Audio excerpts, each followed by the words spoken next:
Rádio Brasil Espírita pertence ao primeiro sistema de comunicação espírita do estado de Alagoas. Nova Fraternidade. Acesse www.radiobrasilespírita.com.br.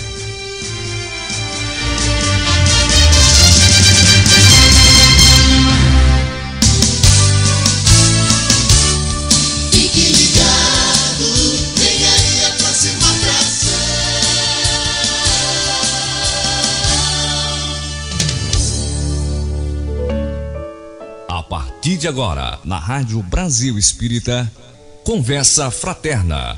Apresentação, Leone Soares.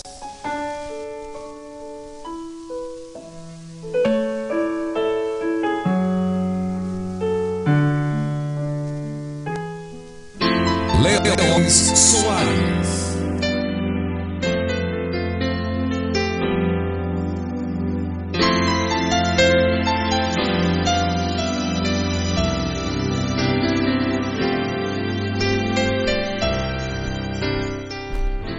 Boa noite, querido ouvinte da Rádio Brasil Espírita.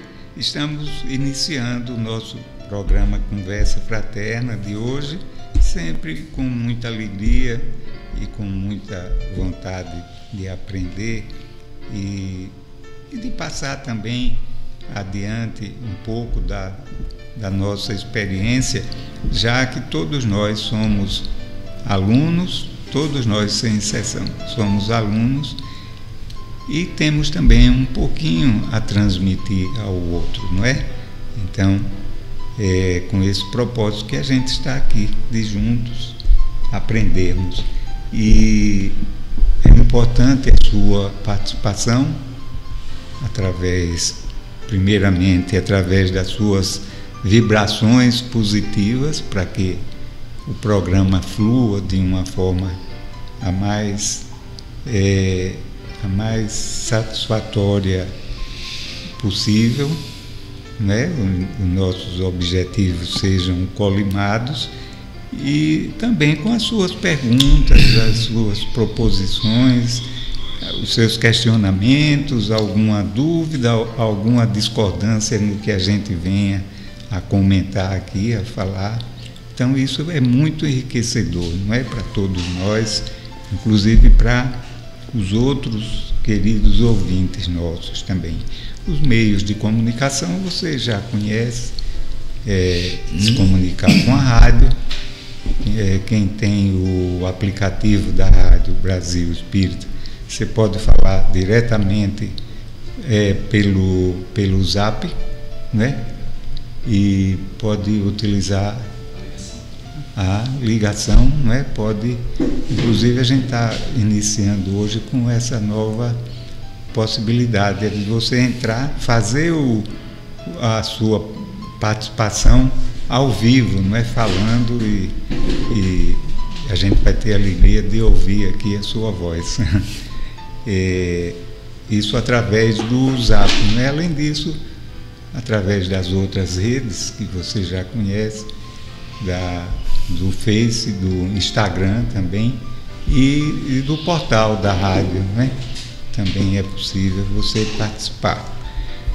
Então é uma alegria muito grande. Uma boa noite a todos vocês. Boa noite ao nosso querido companheiro Márcio, companheiro aqui de jornada, nos dá o apoio técnico. E como nós fazemos, sempre iniciamos com uma leitura de harmonização, que temos extraído do livro Palavras de Vida Eterna, que é uma maravilha.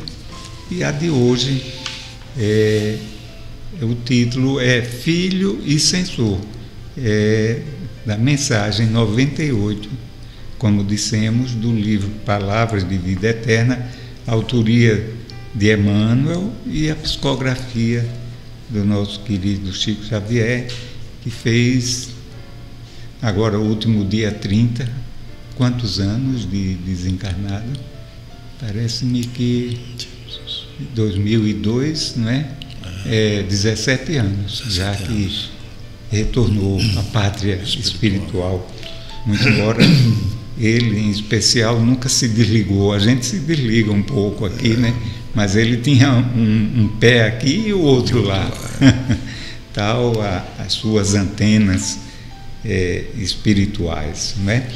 Bom, mas Emmanuel, nessa mensagem, ela comenta sobre a passagem de Lucas, no capítulo 15, versículo 29, quando Jesus diz: mas, respondendo ele, disse ao Pai: eis que te sirvo há tantos anos, sem nunca transgredir o teu mandamento, e nunca me deste um cabrito para alegrar-me com meus amigos.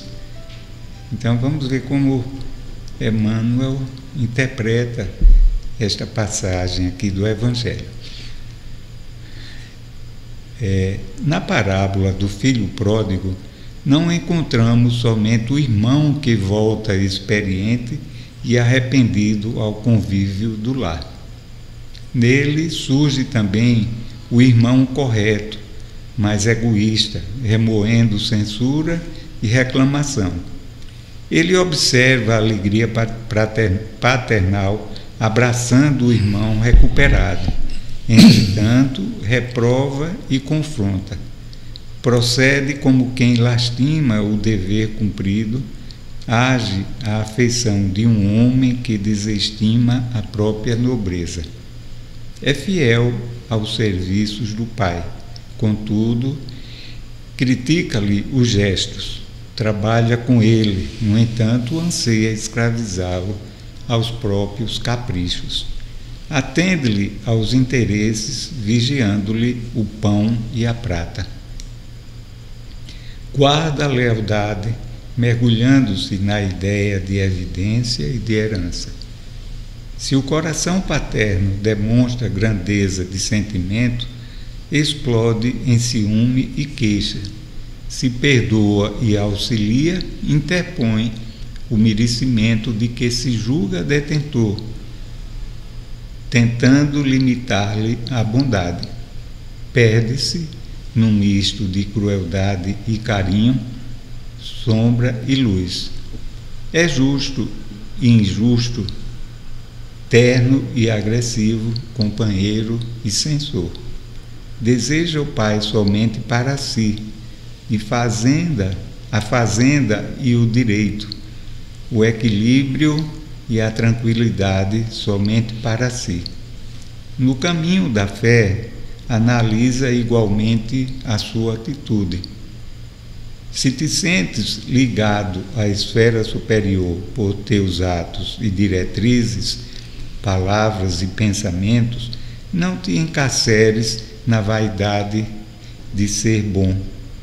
Não te esqueças, em circunstância alguma, de que Deus é Pai de todos, e se te ajudou para estares com Ele, é para que estejas com Ele, ajudando aos outros.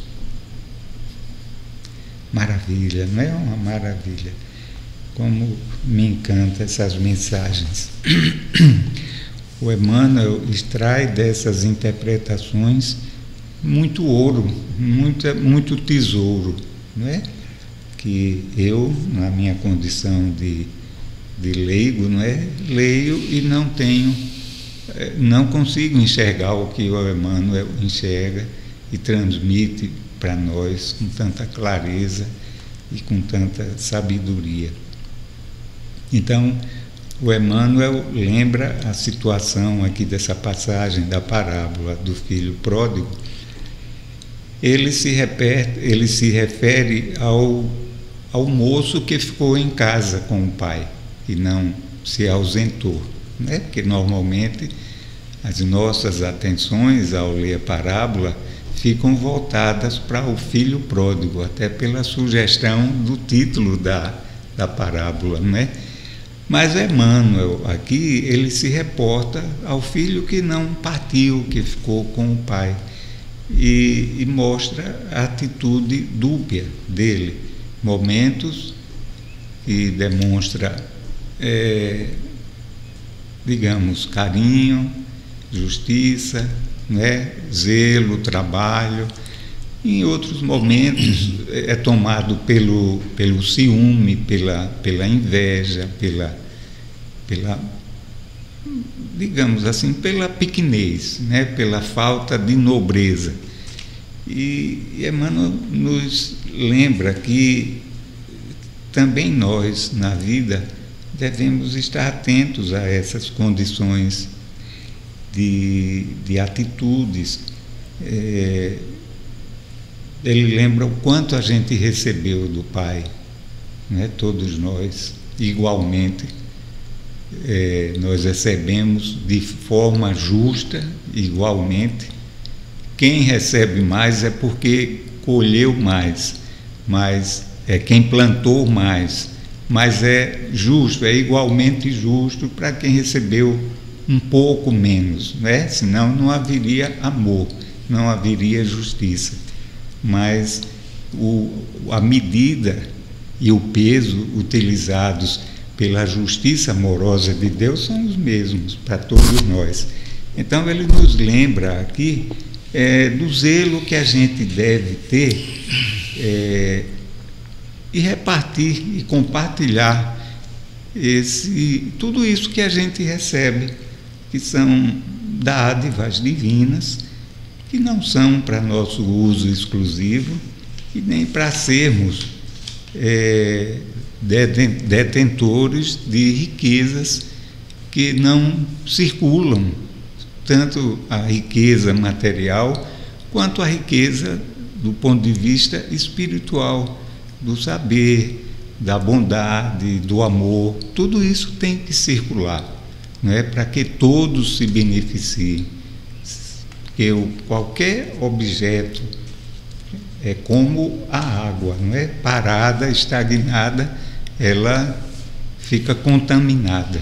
Então, que nos lembremos disso e procuremos, dentro das nossas possibilidades, nos doar, compreendendo o direito do outro, não se colocando na condição de injustiçado, não é? E respeitando a vida, respeitando, sobretudo, a vontade divina ao nosso respeito e ao respeito de cada um de nós. Então, muita paz, é com muita alegria que nós estamos iniciando o nosso programa e lembrando que toda quinta-feira a gente tirou para conversar de uma forma mais ampla com dois convidados. O nosso querido amigo que já vinha participando antes dessa primeira quinta-feira, que foi o Wallace de Bauman, o nosso filósofo francês, e o nosso querido aqui, Enaldo Sarmento, que também passou a participar mais recentemente, não é, Enaldo? Esse é o terceiro evento, não é? Com a participação. Terceiro evento. Então é uma alegria muito grande e a gente nós vamos conversar um pouquinho hoje sobre o codificador e a codificação. Estamos conversando sobre Kardec e a doutrina espírita, que são duas entidades, Kardec e a doutrina, de uma grandeza infinita, não é? De uma lucidez, de uma lógica, de muita luz, de muita coisa boa para a nossa vida, para a nossa felicidade, agora, dentro das nossas possibilidades, e não uma felicidade para o futuro, não é? A gente tem que começar a ser feliz agora, não é? Plantar o bem, plantar boas sementes e com certeza os frutos começarão a surgir logo. E essa felicidade, claro, ela é proporcional ao nosso estágio de evolução espiritual. Ela é proporcional aos nossos merecimentos. não é, que se fazem creditados a nós pela justiça divina, pela nossa educação, nosso estudo e nosso esforço, pelo nosso trabalho, não é, em servir, em amar, em colocar em prática isso que a gente já adquiriu como conhecimento, e a nossa capacidade de amar o outro, de se relacionar bem, de compreender a cada um com as suas virtudes, as suas dificuldades, assim como nós as temos. Então, é uma coisa aqui que a gente tem comentado, que a gente poderia conversar durante muito tempo, eu diria anos até, sobre esse tema. Nós programamos inicialmente para 2 ou 3 eventos, 2 ou 3 programas, mas as coisas estão acontecendo de forma tão natural, espontânea e tão enriquecedora que a gente combinou aqui em não estabelecer um limite, né? Na verdade, a vida de Kardec, em particular, ela foi tão profícua. Kardec se dedicou à doutrina durante 13 anos, né? Aproximadamente 14 anos, desde quando ele teve primeiro contato com as mesas girantes até o seu desencarne, mas ele realizou muita coisa, né, nesse período do curso, que eu, com certeza, com toda a minha sabedoria, se ele levou 13 anos, eu levaria 3 ou 4. 13 anos, eu levaria 13 ou 14 ou mais milênios, né, para começar a compreender tudo isso. E, então, como nós dissemos, o nosso querido Wallace não pôde se fazer presente por motivo de ordem pessoal, coisas relacionadas ao trabalho dele, mas com certeza o Enaldo, nosso querido amigo Enaldo, suprirá essa ausência com muita galardia, com muita luz, muita sabedoria. Nosso boa noite, Enaldo. É uma alegria muito grande tê-lo aqui conosco e vamos conversar, não é? Vamos trazer as ideias, não é?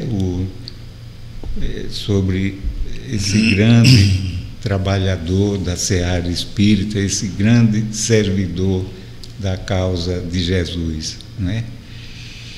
Boa noite a todos os amigos ouvintes da Rádio Brasil Espírita, que nos enriquecem com a sua presença no trabalho que nós estamos realizando na noite de hoje, dando continuidade a essa já é a terceira discussão de continuidade sobre a vida do codificador, sobre a vida e o trabalho desenvolvido por ele durante os anos finais, desde que ele se dedicou aos 51 anos de idade.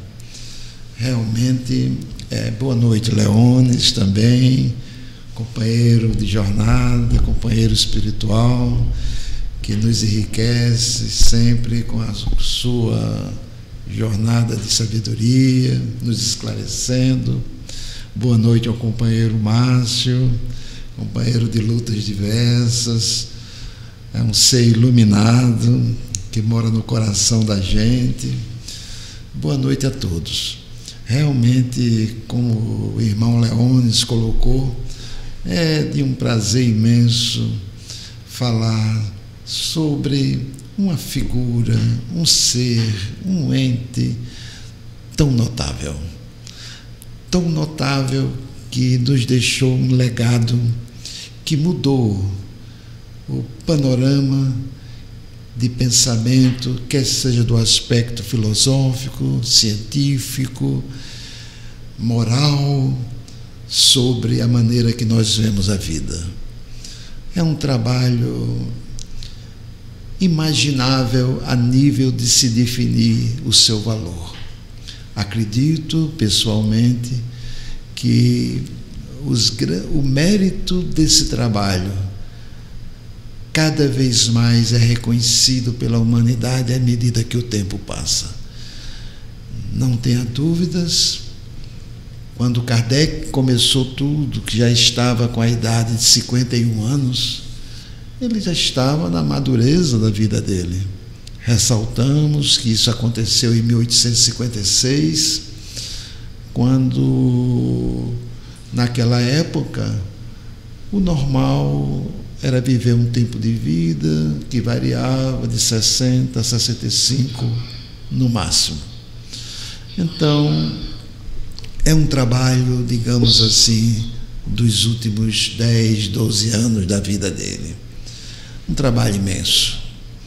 E é sobre esse trabalho que nós estamos lentamente discutindo, nos aprofundando, pesquisando sobre o assunto e se enriquecendo.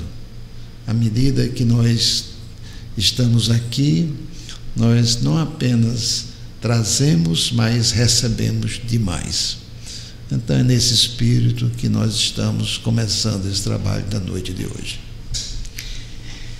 Professor Enaldo, primeiro, você é muito generoso com a gente aqui, não é, Márcio?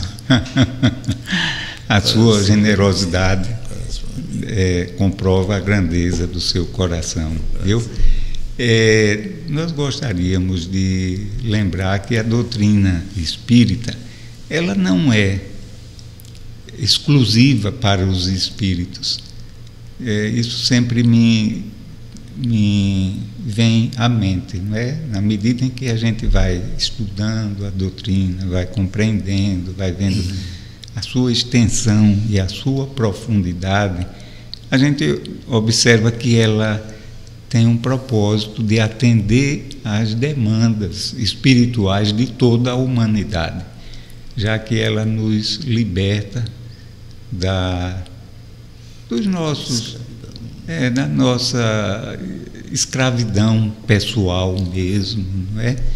Dos nossos apegos a coisas tão passageiras, sem valor real para a nossa transcendência espiritual, por que não dizer para a nossa felicidade mesmo, e nos liberta de alguns paradigmas que a gente foi criando no passado, não é? Pela incompreensão, a nossa incompreensão em relação à vida, em relação a Deus, ao nosso Pai, em relação a Jesus e o seu Evangelho, né? Porque com a doutrina espírita depois a gente vai ter a oportunidade aqui de conversar sobre os princípios básicos da doutrina, não é? Que são maravilhosos. Então, com esses princípios, a gente passa a ter uma compreensão muito mais ampla da vida e, como disse o próprio Kardec, a doutrina torna-se uma chave para a compreensão do Evangelho, né? Então, retirando esses princípios básicos da doutrina, a compreensão do Evangelho, a compreensão acerca de Jesus mesmo e a compreensão acerca de Deus e da vida, tudo isso fica como que truncado, fica parcial, não é? Fica parcial. Então, vale a pena a gente fazer esse comentário sem um propósito de proselitismo, mas cada um se encontra no seu ideário religioso que representa a sua necessidade no momento, não é?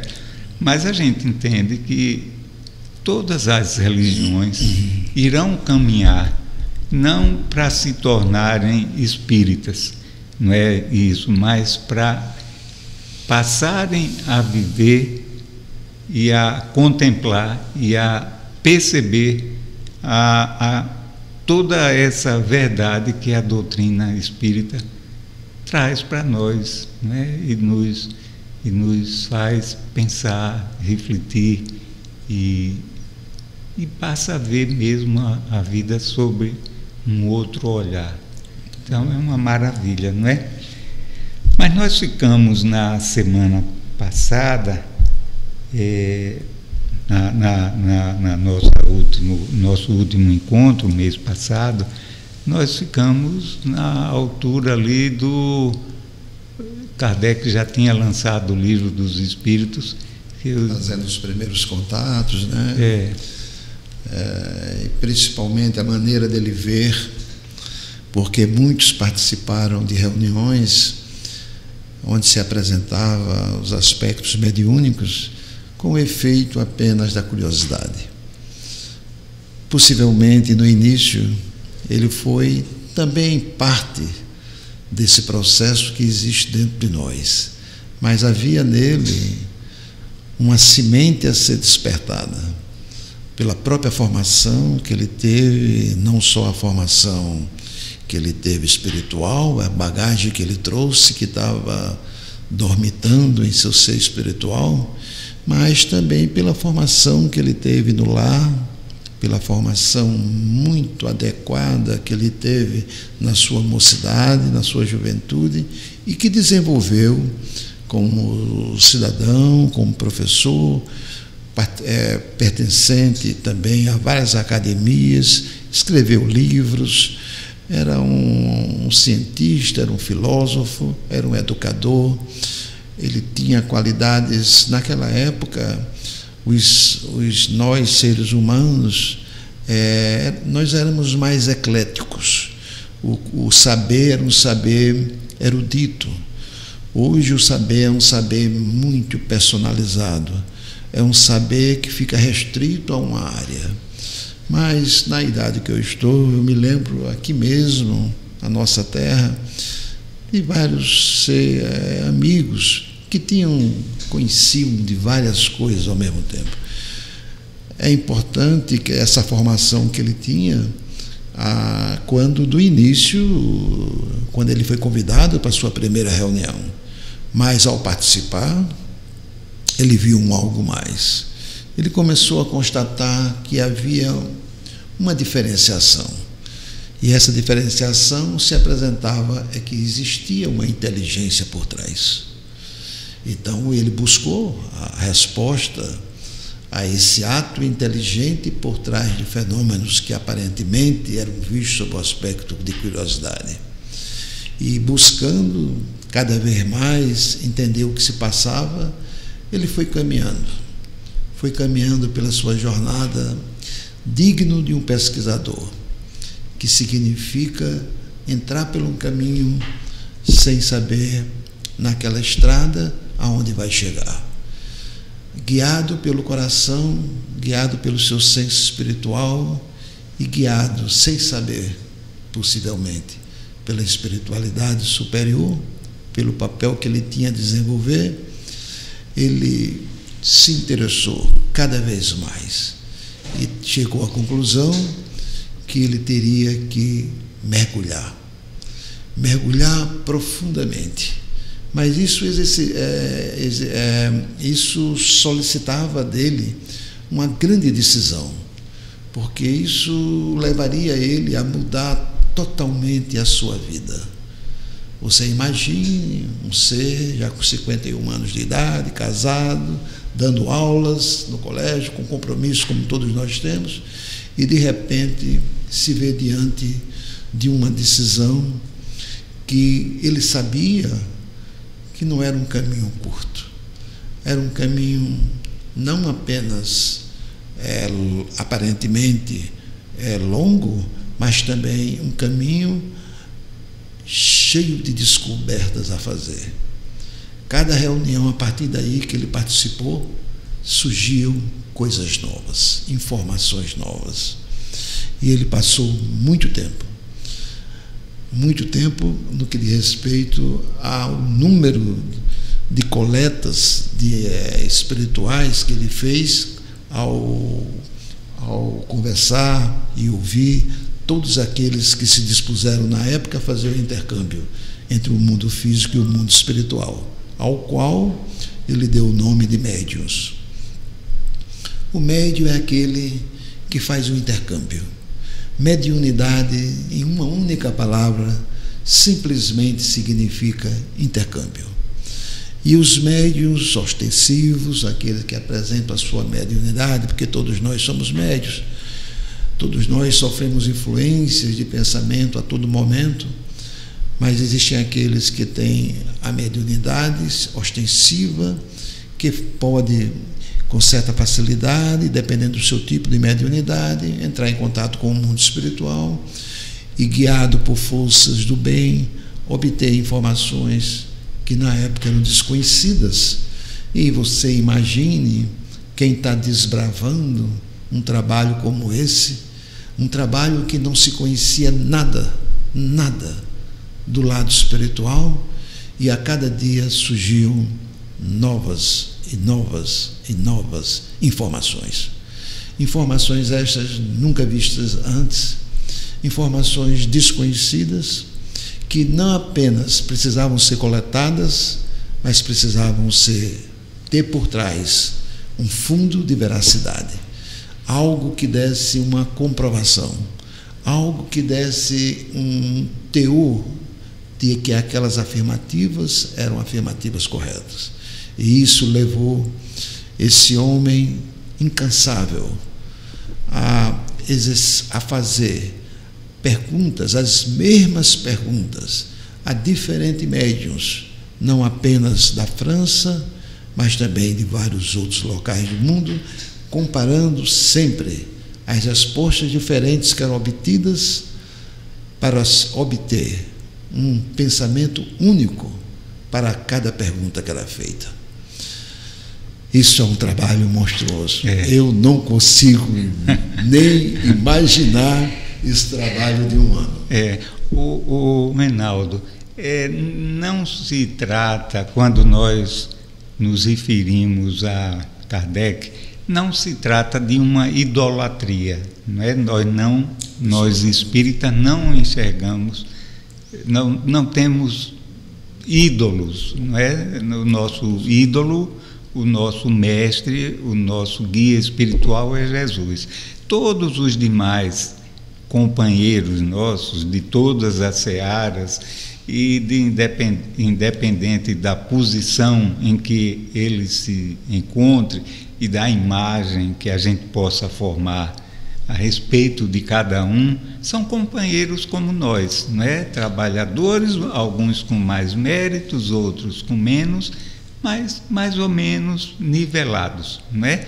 E com, digamos assim, e com possibilidades de erros, de falhas, não é? Então a gente só enxerga Jesus como aquele que, na condição de espírito Cristo, mesmo quando esteve encarnado aqui entre nós, ele já não errava mais, não é? Ele já tinha um domínio tal sobre as suas emoções que ele já não errava, né?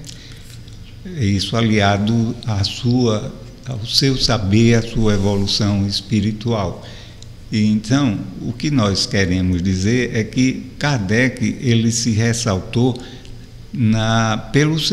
pela sua dedicação, o seu trabalho, o seu afinco, o foco que ele direcionou a essa missão, da qual ele se revestiu, né? A gente comentava ainda há pouco, antes do programa, sobre as dificuldades da época.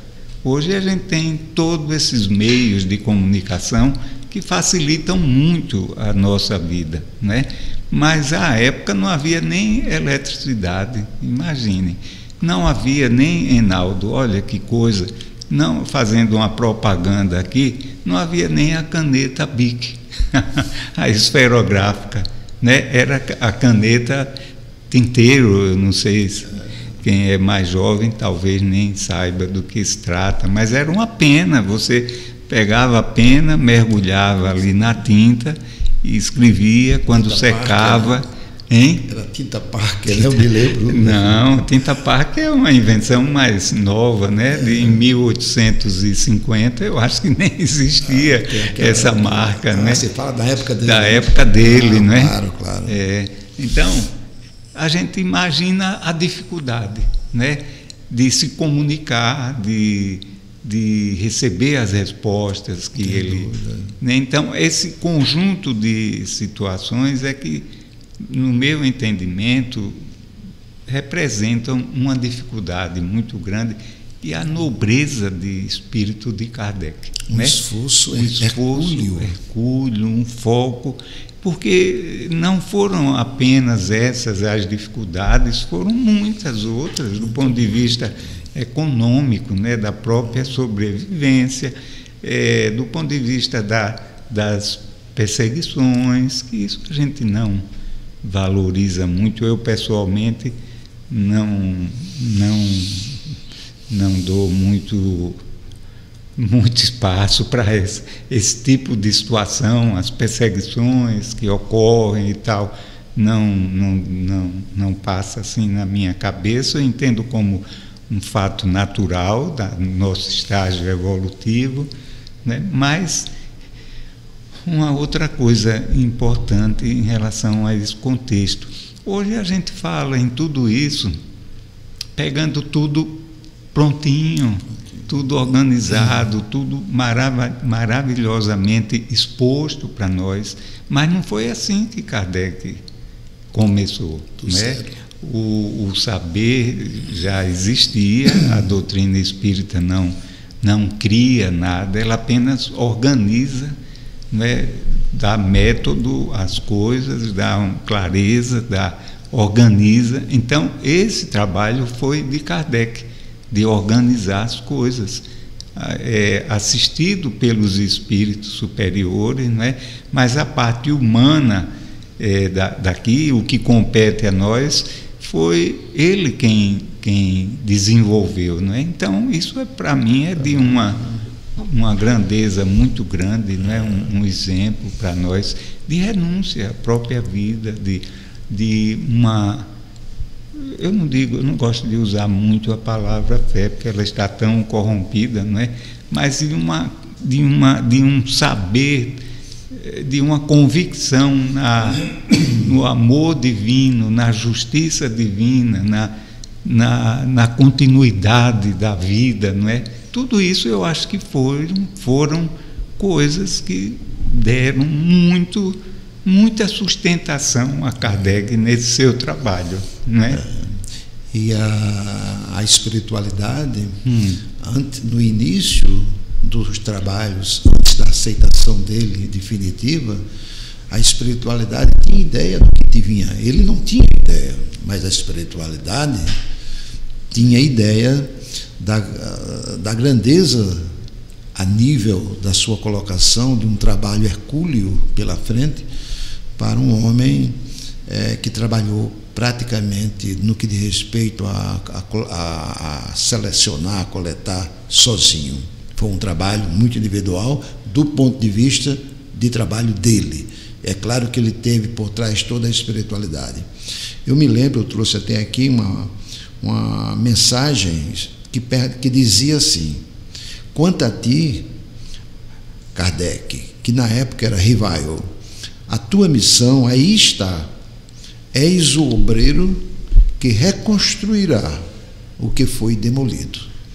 Porque, se referindo aos ensinamentos de Jesus, que tinham sido deixados em alguns séculos atrás e que tinham sido totalmente deturpados, entendidos de forma diferente, como parte da formação do atraso intelectual, espiritual, moral nosso, dessas épocas vividas.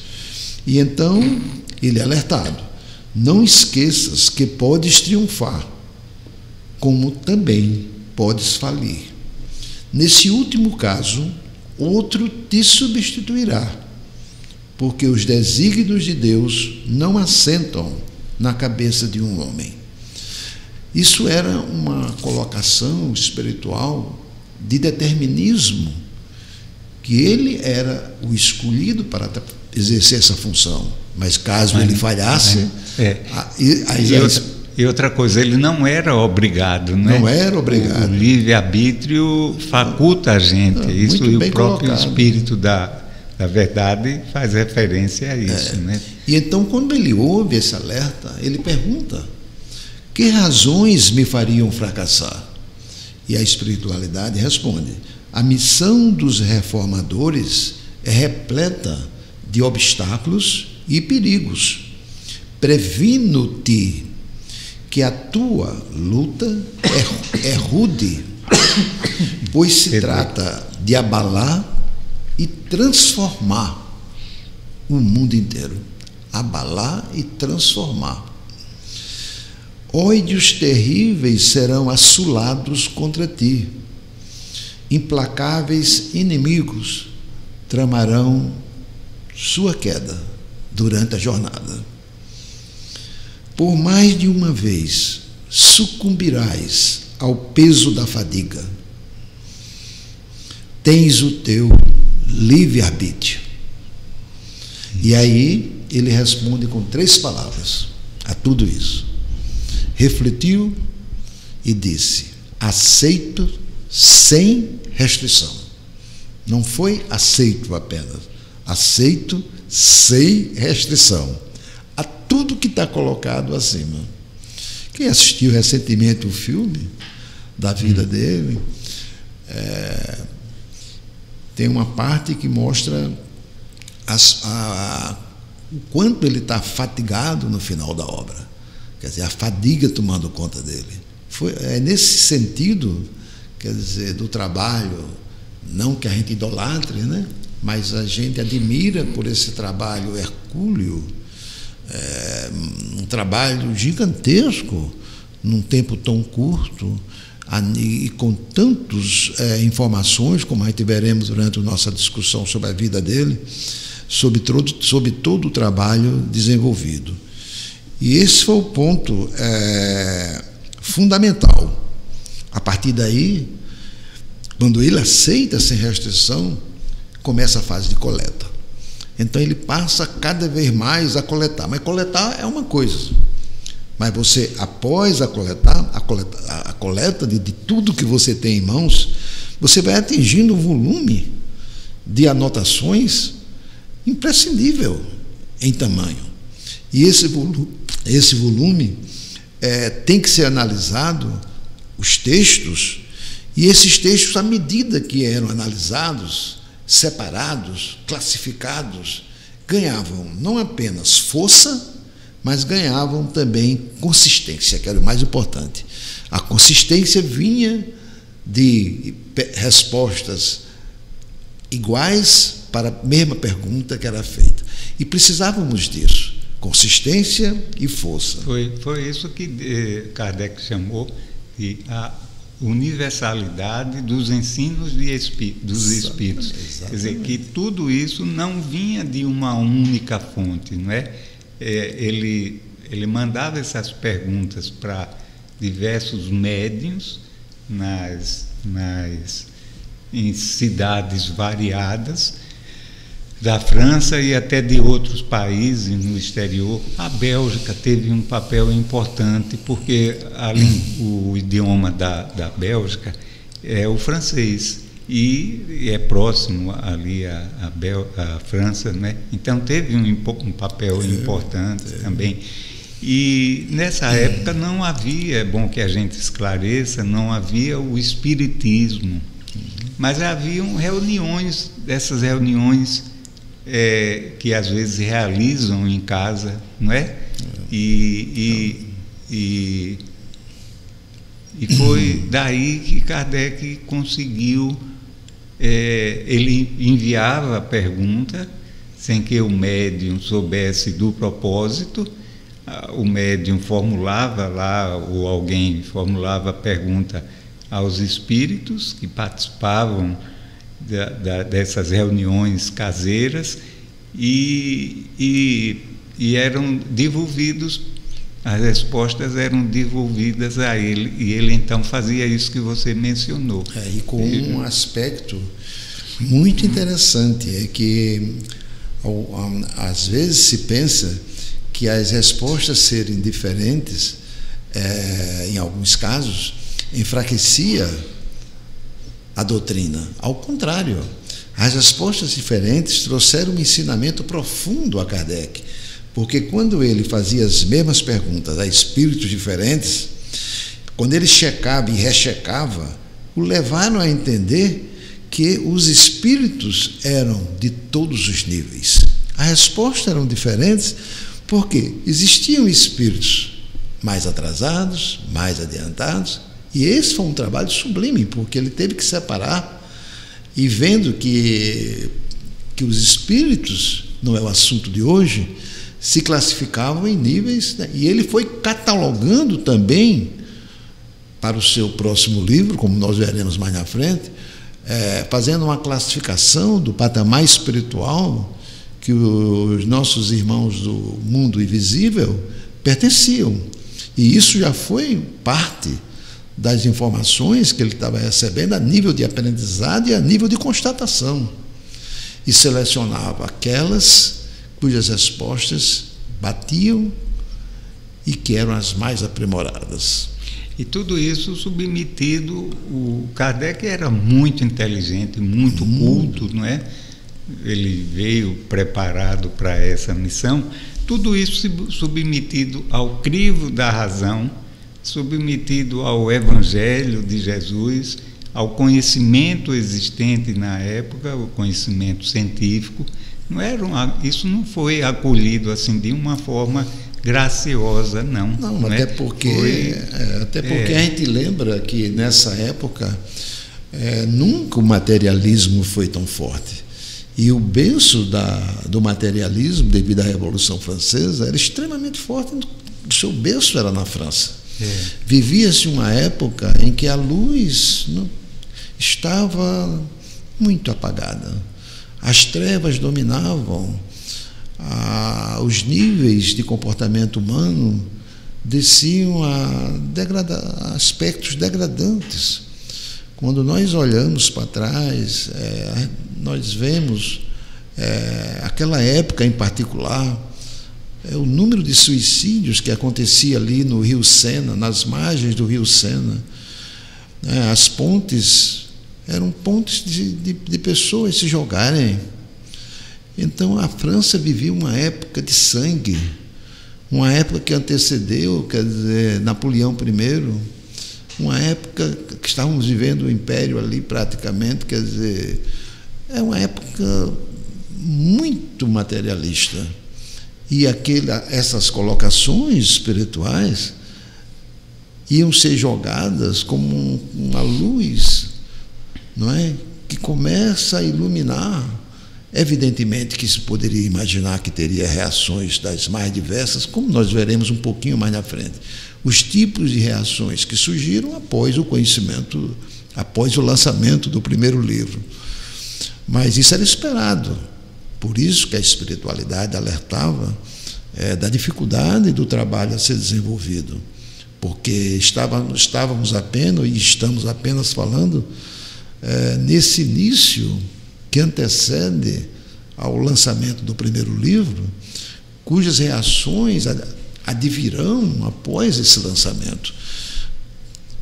Porque nessa fase aí era uma fase profícua de investigação, mas haveria uma fase que viria depois, que era o teste de submeter um livro com um teor totalmente diferente do que era desconhecido em qualquer época, a intelectuais, a filósofos de diferentes correntes morais, e principalmente também, sem nenhum teor aqui de olhar irmãos de religiões diferentes, a força do credo nessa época. Nós estávamos saindo aí de um período muito duro, né, principalmente na Espanha, nessa época, cujas reflexões iremos ver mais na frente, relativa à queima dos livros, né? E a França também vivia uma época onde o credo tinha muita força. E isso, evidentemente, teria reações que adviriam, como nós vamos ver mais na frente. O Reinaldo, você fez referência aí no passado e agora mais recente também da missão, das palavras do Espírito da Verdade, que foram direcionadas a Kardec. E tem uma coisa que me chama muito a atenção, é que nessas palavras não existe nenhuma promessa de facilidades, de vantagens de qualquer ordem, ele não apresenta, não mostra nenhum buquê de flores a Kardec, né? Interessante isso. E às vezes a gente vê muito na nossa realidade atual tanta promessa assim no ambiente religioso, não é? Primeiro as promessas relacionadas com os interesses materiais, né? De riqueza material, e depois de muita facilidade também, não é? De milagres, de coisas que a gente compreende, não estamos criticando. Cada um está num estágio diferente de entendimento da vida, né? E de necessidades espirituais também. Mas a gente sabe que a nossa relação com o divino não se baseia nesse toma lá, dá cá, né? Em promessas vãs, primeiro a gente tem que se doar, né? É uma grande lição que a gente extrai daí. A gente tem que se doar e depois os benefícios virão, e não obrigatoriamente nem sempre ou quase que acontece raramente, vem do ponto de vista material, de benesses, né, de favorecimentos materiais, mas vem pelo equilíbrio, pela clareza da vida que a gente adquire, pela compreensão, não é? Pelo autocontrole das emoções, não é que isso é tão importante para a gente viver bem, não é? E tudo isso, inclusive, esse equilíbrio, essa consciência, não é, que a gente adquire de responsabilidades em relação à vida, em estar em paz pelo dever cumprido, tudo isso também nos auxilia do ponto de vista material, né? Porque esse equilíbrio faz com que nós sejamos melhores cidadãos, melhores profissionais, né? Consigamos produzir mais no nosso trabalho pelo equilíbrio emocional. Então, isso se reverte também para a gente de forma material nesse aspecto, né? E só um outro detalhe: quando o Espírito da Verdade disse para Kardec, se ele viesse a falhar, né, já que a obra divina não se assenta na cabeça de um homem, é só um detalhe, os estudiosos dizem, e a gente estudando observa isso, que esse que viria a substituir Kardec seria Leon Denis, né, que deu uma contribuição enorme, ele bem mais jovem do que Kardec, mas ele, depois do retorno de Kardec à pátria espiritual, ele publicou muita coisa de um conteúdo maravilhoso, né? Que serve como complemento em alguns... que a gente chama de as obras complementares. Exatamente. As obras suplementares, a gente chama dessas que vieram posteriormente, né, através de Divaldo, Chico, Ivone Pereira e tantos outros médiuns, né? A gente está mencionando aqueles que são mais conhecidos, mas houve uma série de obras logo que foram publicadas a seguir, né, logo após o desencarne de Kardec, que de alguma forma complementam a doutrina, né? Camille Flammarion, tantos outros, o próprio Leon Denis tem muitas obras, e todas elas de um conteúdo riquíssimo, não é? E o que nos leva a pensar na dificuldade da aceitação das obras, principalmente no início e durante, até hoje, é o fato de que tudo consiste em acreditar nas relações entre o mundo físico e os seres do mundo invisível.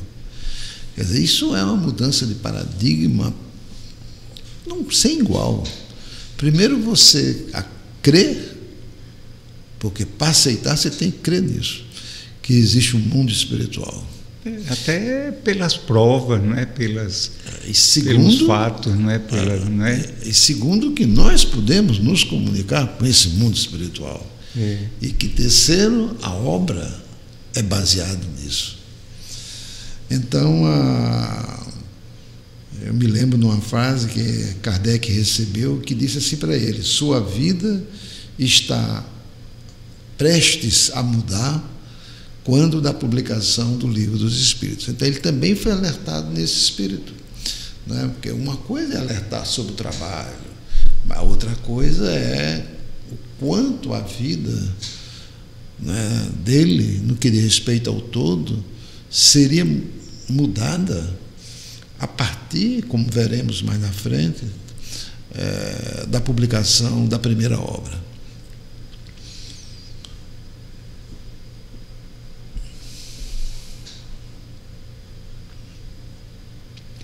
Então, isso é muito importante, não é? A gente levar em consideração todos esses aspectos, não é? E porque mostram uma outra coisa de fundamental importância, não é, nesse trabalho de Kardec, foi a total isenção do Kardec em relação ao que ele buscava, né? Ele queria encontrar a verdade. Ele não fazia essas pesquisas todas buscando uma forma de justificar os seus pensamentos, né? Mas de encontrar a verdade. Esse era o aspecto mais importante. Muito importante. E honestíssimo, né? Isento de qualquer conveniência, de qualquer ordem, né? E com esse propósito de lucidez, de vontade, de comprometimento com a verdade. E um outro aspecto também, a amorosidade com que ele fazia isso. Né? Kardec não foi uma pessoa fria, não. Ele é uma característica de todo ser elevado, né?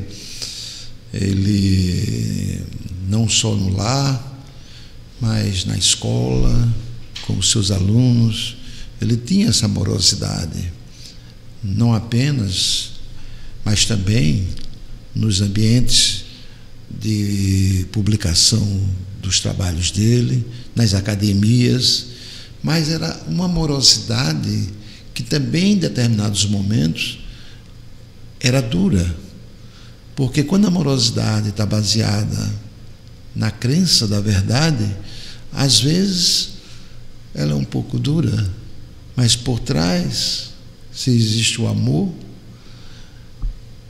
aí está a força de tudo. Então, nesse aspecto é que eu, quando penso assim no todo, quer dizer, e principalmente nesses momentos que antecederam a publicação do Livro dos Espíritos, eu imagino quando ele acabou o trabalho, onde ele não se sentiu à vontade de mandar publicar, antes dele consultar a espiritualidade. E a espiritualidade responde para ele o seguinte: o que foi revisto está bom, mas quando a obra estiver acabada, que ainda não está, deverá tornar a revê-la, a fim de ampliá-la em certos pontos e abreviá-la em outros. A espiritualidade entra em ação. E a espiritualidade ajuda-o a separar ainda no final o joio do trigo. Separando. Isso era um trabalho natural, até porque aquelas informações vinham de espíritos de níveis espirituais, níveis morais diferentes. E num trabalho dessa ordem, poderia ter pequenas abreviações, alguns pontos que eram importantes, que foram abreviados e que deveriam se expandir, e outros que foram se estendidos e que poderiam ser abreviados. Isso nós também falaremos mais na frente, quando a gente comentar a primeira versão do Livro dos Espíritos e comentar a segunda e mostrar as diferenças que houve entre uma e outra, mostrando que esse trabalho se desenvolveu, na verdade, a 1000 mãos.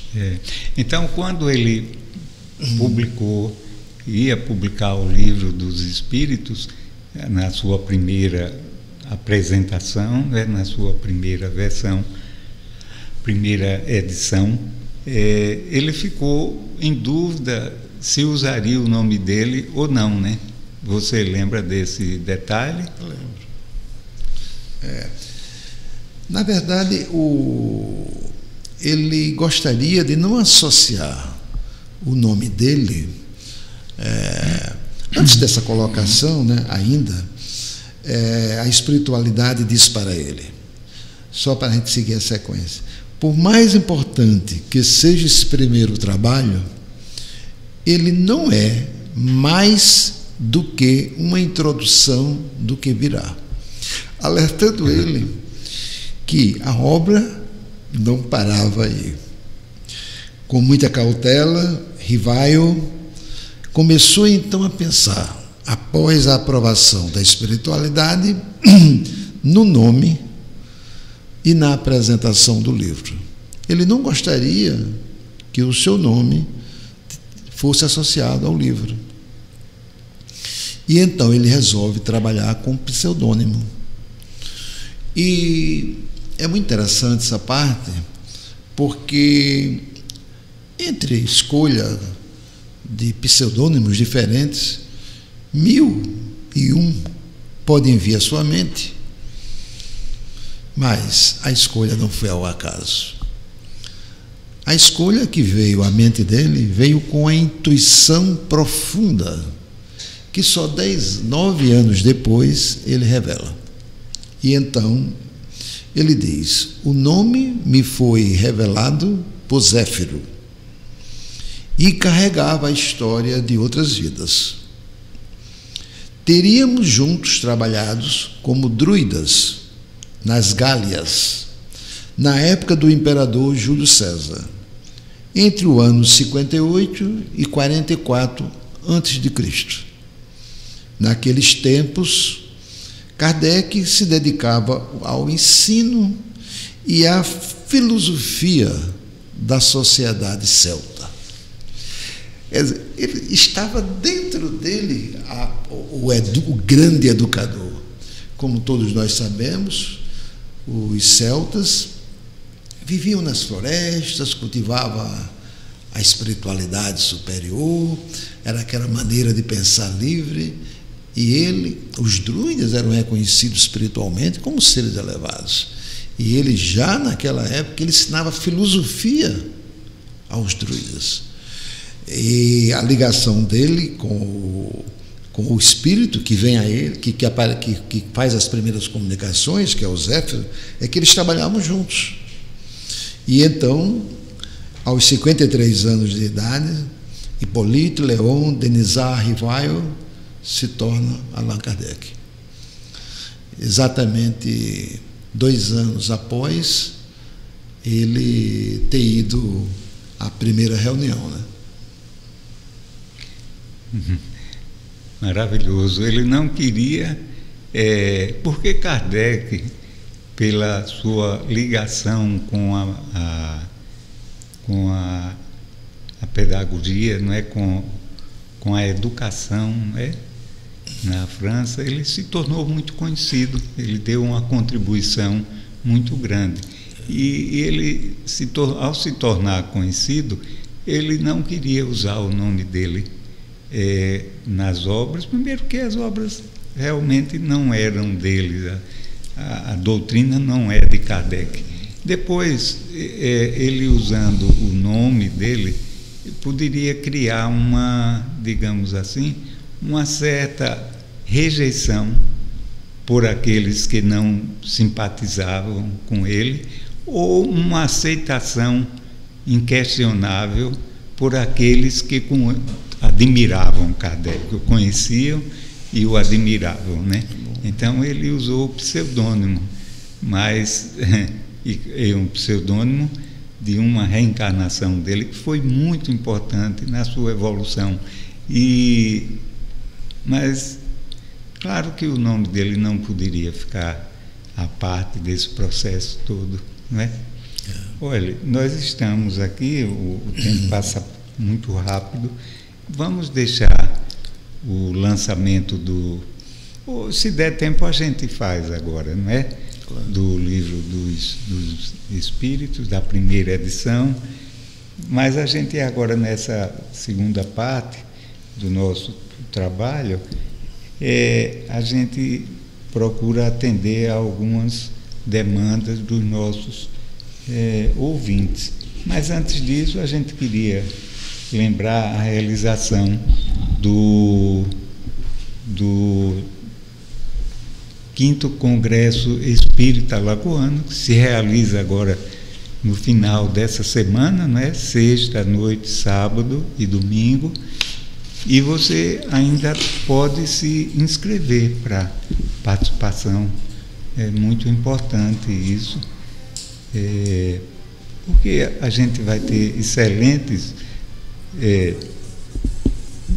conferencistas que trazem para nós uma visão assim diferente daquela que nós conhecemos sobre determinados pontos, trazem informações que muitos de nós não tivemos acesso a elas, e ao mesmo tempo é um momento de a gente se encontrar, um momento de confraternização, não é, de se encontrar os companheiros de ideal, essa troca de energia que é maravilhosa, né? É um momento muito positivo, né? Então aproveite e vá para conhecer um pouco mais da doutrina espírita e do movimento espírita, e você pode fazer a sua inscrição através do telefone aqui da Federação Espírita Alagoana, que é o 82, código de área 3022 0325. Então, repetindo 3022 0325. Então, você está convidado, um convidado de honra. Nós também gostaríamos de lembrar aqui a realização de um seminário, do 12º seminário, que se realizará no Lar Francisco de Assis, no mês de agosto, né, 24 e 25 de agosto. O Lar Francisco de Assis, lá se abriga também um centro espírita, que é o Irmão Sarmento. E o título do seminário vai ser Jesus, os desafios na construção do homem de bem. Maravilhoso, não é? Teremos 3 expositores e as informações você poderá obter informações mais detalhadas e inscrição através do telefone. Deixe-me ver aqui, que está um pouquinho apagado. O telefone fixo está apagado, mas a gente tem uma parte não está bem visível. Mas a gente tem o celular, que é o 99979 0524. Eu vou repetir. 99979 0524. Esse evento terá a colaboração do Lar São Domingos, do Lar Francisco de Assis, da Federação Espírita de Alagoas, e o apoio também da Rádio Brasil Espírita. Então aproveitemos essas ocasiões que são ímpares, não é? São tão raras. Bem, então nós vamos atender aqui aos nossos queridos ouvintes. Nós temos um questionamento que é de Danilo, de Recife, que não está no contexto do que nós estamos conversando, mas a gente pode atender a ele, não é? Ele diz o seguinte: mesmo modernamente, alguns educadores, inclusive recentemente nos Estados Unidos, têm pregado o criacionismo no lugar do evolucionismo de Darwin, baseados supostamente nas escrituras bíblicas. O que o amigo tem a comentar sobre a aparente citação criacionista no livro Gênesis, que contradiz frontalmente a teoria de Charles Darwin da evolução das espécies? Você quer responder? É o Danilo, viu? Nosso boa noite, Danilo. Danilo, boa noite. Uma pergunta. Pernambucano do frevo, esse, viu? Que bom que você está participando do nosso programa. Na verdade, é impossível discutirmos esse tema tão vasto. A sua pergunta é uma pergunta enriquecedora. Vários livros têm sido escritos sobre ela, várias correntes de pensamentos filosóficos, científicos têm debatido essa questão de um lado, do outro, analisar a que é melhor ou analisar sem entrar no mérito da melhoria é realmente delicado devido à posição vasta de pensamentos que existe num lado e no outro. Nós, da doutrina espírita, acreditamos que o mundo evolui, estamos sempre em evolução constante e, dentro desse contexto, a sua pergunta é bastante enriquecedora. Sim, o que a gente poderia acrescentar de uma forma simples, Danilo, é que a época do Antigo Testamento, a gente não tinha o conhecimento científico que a gente tem hoje, né? Era outra realidade. Porque as revelações nos chegam conforme o nosso nível de evolução, né? Então, primeiro veio Moisés, lá com os rudimentos do que Jesus viria depois elastecer, ampliar e dar uma nova feição a tudo aquilo, não é?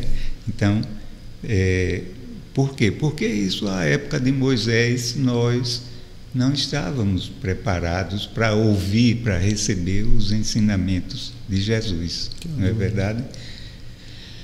Bem, com relação à teoria criacionista de Darwin, a gente tem que dizer o seguinte, em relação ao criacionismo e a teoria de Darwin, que ela é baseada me perdoe, estou me abstraindo aqui um pouco. A teoria de Darwin, ela é fundamentada no evolucionismo. As duas não se excluem. Darwin estudou o assunto de uma forma puramente material, biológica, não é? Se eximindo do aspecto espiritual da vida, que é uma grande realidade, não é? Isso é um lado da história, é um lado da observação dos fatos. Mas, por outro lado, a gente tem a ação divina que rege todo o comportamento e toda a criação do universo. A gente sabe o quão maravilhoso é o universo, né? E a Terra está inserida nesse contexto, naturalmente. Então, tudo isso obedece a leis maiores, não é? Divinas, né? Darwin não, quando ele propôs a teoria dele, ele não estava equivocado, mas ele viu apenas do lado material, do lado biológico. Mas isso aí é um efeito. A causa são as leis maiores que regem o universo. Está entendendo, Danilo? E no criacionismo, a crença era de que tudo tinha origem num ser sobrenatural. Só que esse ser sobrenatural não se entendia. E então daí surgiam as diferentes correntes filosóficas de pensamento, onde fica extremamente difícil comparar uma com a outra, porque como você vai dizer qual é a certa? No caso de Darwin, todo o trabalho é baseado num trabalho, sem analisar aqui o mérito, mas todo o trabalho é realizado num trabalho científico que Darwin desenvolveu, baseado na evolução das espécies. Então, essa característica é fundamental, porque Darwin não tinha o sobrenatural. Para ele, tudo evoluía à medida que o tempo passava, de acordo com as condições existentes na época. Ou você usou um termo sobrenatural, só um adendo, que na verdade não existe o sobrenatural, né? É claro. Existe sobrenatural a nossa ignorância em relação às leis gerais que regem o universo, né? Porque o sobrenatural era o desconhecido. Era o desconhecido, era que estava acima da natureza. Acima do entendimento dos homens naquela época. E tudo que era acima do entendimento, eles achavam que era o sobrenatural. Então é isso aí, Luciano. Muito obrigado, desculpe, é o Danilo, muito obrigado pela sua audiência, e a gente não pode se estender mais porque nós temos ainda as perguntas de alguns amigos nossos, mas isso pode ser fruto de um futuro diálogo nosso aqui. Pode ser, é um tema interessante. Muito bom. Temos a participação de Luciano, de São Paulo. Luciano diz o seguinte: no Evangelho de Kardec tem uma passagem que diz, primeiro, Luciano, Kardec não tem Evangelho, muito embora qualquer um de nós pode ter o Evangelho, um Evangelho, né? O que é que significa a palavra Evangelho? O Evangelho, deixa eu ver aqui no dicionário e depois eu digo. Ela é chamada Boa Nova. Boa Nova, exato. Mas vendo uma definição mais acadêmica da expressão Evangelho. Era aquele novo que estava sendo trazido. Então não significa que o Evangelho seja exclusivamente o de Jesus, né? O de Jesus é o Evangelho, que aliás não é nem de Jesus, é de Deus, porque Jesus está sendo um médium nesse processo, não é? Está trazendo de Deus para nós e traduzindo para nós todas essas maravilhas. Então, quando a gente diz o Evangelho, a gente está se referindo ao Evangelho de Jesus, mas pela sua força, pela sua expressão, pela sua importância para nós, né? Então, por ele ser o modelo mais perfeito que nós conhecemos. Mas, no entanto, apesar disso, Kardec não teve um evangelho dele. Na verdade, é o Evangelho segundo o Espiritismo. É a interpretação das passagens morais que Jesus deixou para a gente, né, nas suas falas. Que o Evangelho, segundo o Espiritismo, estuda, analisa à luz dos ensinamentos da doutrina espírita. Então, prosseguindo, no Evangelho, segundo o Espiritismo, tem uma passagem que diz: o Espiritismo é o Consolador prometido por Jesus. Sou católico, ele diz, sou católico, gostaria de entender por que nem nem o catolicismo, bem como outra religião, não seja o consolador. Sou ouvinte da RBE há 6 anos, gostaria de esclarecimentos.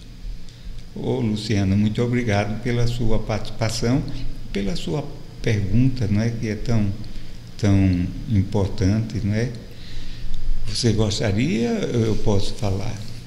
Posso falar? É o seguinte, Luciano, eu vou citar um caso meu que eu já comentei aqui algumas vezes. Eu sou de origem de outra religião, sou de origem católica, depois de uma certa idade, 30 anos mais ou menos, pelas dores que me acometeram, né, as dores da alma, eu fui conduzido ao Espiritismo. Pois bem, então eu comecei a estudar o Espiritismo e via uma das passagens, era essa, o Espiritismo, o Consolador Prometido. E eu achava assim, eu digo, é muita pretensão desses espíritas, né? Porque o Espiritismo é o Consolador Prometido. Pois bem, o tempo passou e a gente vai estudando a doutrina, vai compreendendo, vai analisando, vai estudando o Evangelho. E lá em João, Jesus se refere a um texto lá de João, do evangelista João, que ele menciona essa fala de Jesus, quando ele diz: eu voltarei ao Pai, mas deixarei um Consolador prometido. Eu estou resumindo o texto. Deixarei um Consolador prometido que virá relembrar tudo que foi esquecido e que vos trará novas revelações, né? Bom, então é nesse aspecto que a gente entende o Consolador prometido como sendo o Espiritismo. Não é que as outras religiões não consolem, não é isso, mas é que o Espiritismo, no nosso entendimento, e hoje eu também compreendo, ele é realmente aquela referência que foi feita por Jesus e que foi transcrita no Evangelho de João. Por que isso? São coisas que as outras religiões não se utilizam dela, não é? O Espiritismo tem um grande diferencial, é que o Espiritismo utiliza a mediunidade com Jesus como uma fonte de intercâmbio entre essa dimensão, entre nós aqui, espíritos encarnados, e a outra dimensão. Então, através dessa fonte, através da mediunidade, através dos espíritos de luz, é que a doutrina espírita foi concebida. E vem exatamente através dos seus princípios básicos, nos possibilita uma compreensão dos ensinamentos de Jesus na sua essência, que é em muitos aspectos, diferente das compreensões das outras religiões, porque as outras religiões não trabalham, por exemplo, com a mediunidade, a reencarnação, a evolução, Deus como inteligência suprema e causa primeira de todas as coisas, né? Criador de tudo, das várias moradas no universo, né? Vários mundos, vários planetas que são habitados como nós, em graus diferentes de evolução. Logo, logo a gente vai ter comprovações materiais disso, não vai demorar. Então tem esse aspecto. Aí Jesus, o Evangelho, o Espiritismo relembra, ele restaura o Evangelho de Jesus na sua origem, que infelizmente ao longo desses 2000 milênios foi incompreendido, foi deturpado, foi mal interpretado, às vezes por má fé, por conveniências de grupos, de perpetuação no domínio, né, do poder religioso, ou por falta mesmo de fontes que possibilitassem essas revelações. Esse é um aspecto. E o outro aspecto, né, é o das revelações novas que o Espiritismo veio trazer. Né? Você quer falar? Era isso que eu ia colocar. Sim. Tudo faz parte de um plano maior. Um plano maior onde só nos é dado aquilo que nós podemos receber, aquilo que nós podemos entender, para poder vivenciar o aprendizado. Então, a primeira revelação veio através dos ensinamentos de Moisés. Foi extremamente importante para o povo daquela época, para os hebreus e para todos aqueles que a mensagem alcançou. A segunda revelação veio com Jesus, que é o nosso modelo mais perfeito de espiritualidade superior, que nos deixou todo um legado de ensinamentos do seu Pai. Entretanto, como o Leônidas colocou, durante o passado do tempo, esses ensinamentos foram esquecidos. Hoje nós vemos aqui uma mensagem espiritual que dizia isso. E o Espiritismo, ele vem como sendo o Consolador prometido, no sentido também de que é a terceira revelação.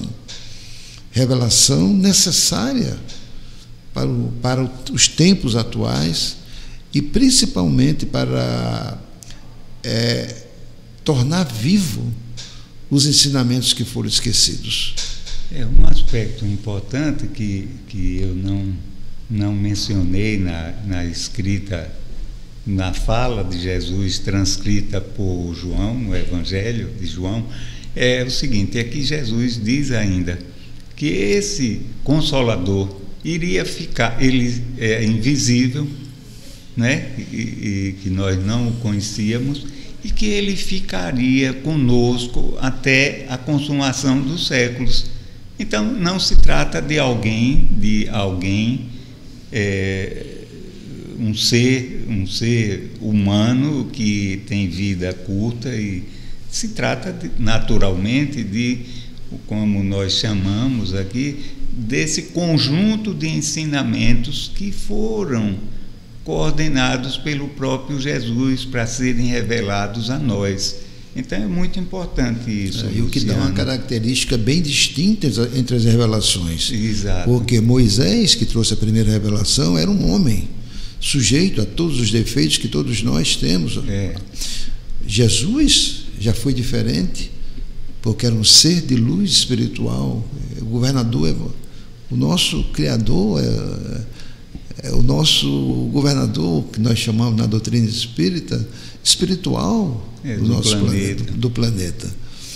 Já a terceira revelação, ela veio através dos ensinamentos, não de um homem, não de um ser espiritual, mas de todo um conjunto, uma pleiade de espíritos superiores que vieram nos lembrar, não apenas lembrar para reviver os ensinamentos deixados por Jesus, mas em muitos casos interpretá-los de uma maneira que nós possamos entender no dia de hoje. Uma coisa importante, Luciano, é para que a gente compreenda e sinta isso e dimensione e realmente as coisas tornem-se lúcidas para nós, é o estudo da doutrina espírita, né? É preciso a gente estudar, ver a sua extensão, a grandiosidade da doutrina, a profundidade. É maravilhoso, Luciano. Não precisa você se tornar espírita, não. Se você está bem na sua religião, continue com a religião que você abraçou, que você escolheu. Mas procure conhecer um pouquinho a doutrina espírita, não é? Que você vai ver que maravilha. Nós agradecemos a sua contribuição e nós vamos responder ainda aqui a pergunta de Aline, aqui de Maceió, para a gente encerrar, que o tempo já esgotou. Boa noite, Aline. E ela diz o seguinte: os protestantes de várias denominações costumam citar uma proibição de Moisés à consulta de médiuns espíritas. Mas todos sabemos que o espiritismo ainda não havia sido codificado na época de Moisés. Como explicar? Isso depende muito, mais uma vez, do entendimento moral e que nós tínhamos, nós seres humanos, naquela época. Na verdade, quando Moisés proibiu que se usasse a mediunidade, era porque a mediunidade que era usada naquela época era uma mediunidade usada com aspecto especulativo, com aspecto visando materiais, né? Coisas materiais, sendo utilizado por determinados reis, que todos eles tinham uma pessoa que lia a sorte, que previa o futuro, quer dizer, essas pitonisas que aparecem, os adivinhos. Então, a mediunidade, ela era má explorada, ela não tinha condições de ser explorada como ela é sublimamente explorada nos dias de hoje. Porque hoje nós podemos, numa casa espiritual adequada ou em outros meios adequados, nós podemos entrar em comunicação com o mundo invisível e realmente sem fins lucrativos, apenas para ganhar conhecimento, sem fins de brincadeira também, sem fins de curiosidade. Então os homens naquela época não entendiam, nem tinham conhecimento também do mundo espiritual. A mediunidade naquela época também se manifestava através dos profetas, né? Só que era de forma intuitiva, não é? Era de forma intuitiva. A mediunidade, ao longo do tempo, Aline, ela vai mudando de acordo com as nossas necessidades, né? Os tipos da necessidade. Uma outra coisa, se você encontrou em alguma tradução bíblica o termo espírita, que Moisés proibiu consulta a médiuns espíritas, isso é um equívoco, porque o termo espiritismo foi criado por Kardec. Ele, antes disso, não existia, não havia o espiritismo antes. Havia as relações entre os dois mundos, o fenômeno mediúnico, mas a doutrina espírita surgiu com Moisés. O termo espiritismo foi criado por Moisés. Moisés mesmo? Desculpe, por Kardec, há 160 anos atrás. Então, se alguma tradução bíblica usa essa expressão, usa inapropriadamente. O próprio Moisés foi um grande médium. Um médium, por sinal, um médium de uma ação, foi escolhido a dedo, porque era um médium de uma ação profunda. Inclusive, um superior, né? Um médium superior. O Decálogo é um exemplo da mediunidade de Moisés. Então, mas a proibição, não a médium espírita, mas a entrar em contato com o mundo espiritual, era porque naquela época se entrava em contato de uma forma leviana. Como ainda hoje, devido ao atraso de muitos irmãos, ainda existe essas tentativas de comunicação de forma errônea, que não deve existir. Bom, Aline, então a gente agradece a sua participação. Nosso horário já avançou muito. Uma boa noite a todos. Obrigado ao Márcio pelo espaço, pela sua contribuição valiosa. Obrigado ao nosso querido amigo Enaldo. Com certeza no próximo mês teremos aqui conosco também de volta o nosso amigo Wallace. E agradecemos sobretudo a Deus, nosso Pai de amor e de bondade. Agradecemos também ao nosso Divino Mestre pelo amparo que sempre tem dado ao nosso programa. Agradecemos a toda a comunidade de ouvintes que participaram dessa noite tão maravilhosa, nos enriquecendo. Agradeço também ao irmão Leones, ao Márcio querido, por mais uma noite tão agradável. Boa noite a todos. Muito obrigado.